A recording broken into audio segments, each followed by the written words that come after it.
नमस्कार दोस्तों आज अपन बात करेंगे कि री नीट एग्ज़ाम होना चाहिए या नहीं होना चाहिए। आजकल देश में इस समय सबसे बड़ा मुद्दा यही है कि री नीट एग्ज़ाम हो या ना हो, कब होगी, कैसे होगी या नहीं होगी, तो काउंसलिंग कब होगी। आज के सबसे बड़े न्यूज़पेपर दैनिक भास्कर में एक न्यूज़ आई है कि एनटीए के नीचे यानी एनटीए के अधिग्रहण में 1,33,00,000 स्टूडेंट है, 1,000 करोड़ फीस है और वहां पे सदस्य संख्या कितनी है? मात्र 14। 140 करोड़ आबादी के देश में एक ऐसी संस्था जो सबसे बड़ी देश की एग्जाम करवाती आ रही है, वो एक प्राइवेट बिल्डिंग में संचालित है और मात्र 14 सदस्य वहां पे कार्यरत हैं। ये कितनी दुख भरी घटना है, यानी कितनी दुख भरी ये खबर है कि 140 करोड़ आबादी का ये देश और जहां पे सबसे बड़ी एग्जाम करवाने वाली एनटीए जो एक संस्थान है वो प्राइवेट बिल्डिंग में संचालित हो रही है और केवल 14 सदस्य वहां पे कार्यरत हैं। यानी एग्जाम कैसे होगी फिर? इस स्थिति में तो ये लगता है कि एग्जाम दोबारा करवाई जानी चाहिए।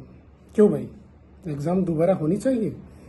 यानी इतनी बड़ी संस्थान 14 सदस्यों के साथ कैसे एग्जाम करवा सकती है? यानी पेपर छपवाने हैं तो टेंडर दिया जाएगा प्राइवेट एजेंसी को, यदि एग्जाम कंडक्ट करवानी है तो प्राइवेट एजेंसी को ठेका दिया जाएगा कि वहां से आदमी आए और एग्जाम को कंडक्ट करवाएं।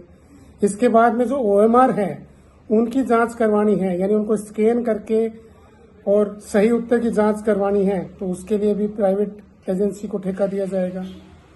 ऐसी स्थिति में तो ये है कि एग्जाम दोबारा होना चाहिए भाई, क्यों नहीं होना चाहिए? ये संदिग्धता पाई जाती है कि इतनी बड़ी एजेंसी एक प्राइवेट बिल्डिंग में संचालित है और मात्र 14 सदस्य वहां पे कार्यरत है। इसका मतलब घोटाला तो हुआ है, एग्जाम तो दोबारा होनी चाहिए। लेकिन आप दूसरा पहलू जरूर देखें, उन विद्यार्थियों का क्या, यानी ऐसे विद्यार्थियों का क्या जिन्होंने बहुत काली रातें करके 655 नंबर से अधिक स्कोर बनाया है। ऐसे अभिभावकों का क्या जिन्होंने काली रातें करते हुए अपने बेटा और बेटी को सपोर्ट किया है कि वो इस मुकाम पर पहुंचे कि वो 655 या 720 में से 720 लाके देश के टॉप मेडिकल कॉलेज में एडमिशन ले सके। उनके साथ क्या जस्टिस होगा फिर? वो क्यों दोबारा एग्जाम दें? और हो सकता है ये संभव है कि दोबारा एग्जाम करवाने पे उनके वही मार्क्स दोबारा आए। इस समय देश के जो नीट के विद्यार्थी हैं वो 3 अलग अलग धड़ों में बटे हुए हैं। एक विद्यार्थी वो जिनके 655 से ऊपर नंबर आए हैं, वो चाहते हैं, बिल्कुल चाहते हैं वो कि री नीट न हो। एक विद्यार्थी वो जो 500 से लेकर 654 नंबर के बीच में है, ऐसे विद्यार्थी बिल्कुल चाहते हैं कि री नीट एग्जाम हो।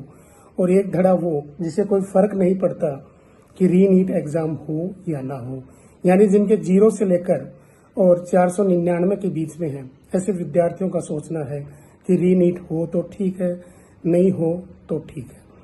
मैं इस V4EDU प्लेटफॉर्म यूट्यूब के माध्यम से आपको स्वतंत्र रूप से बोलना चाहता हूं कि ऐसे एग्जाम दोबारा कंडक्ट न करवाई जाए, अर्थात री नीट नहीं होना चाहिए।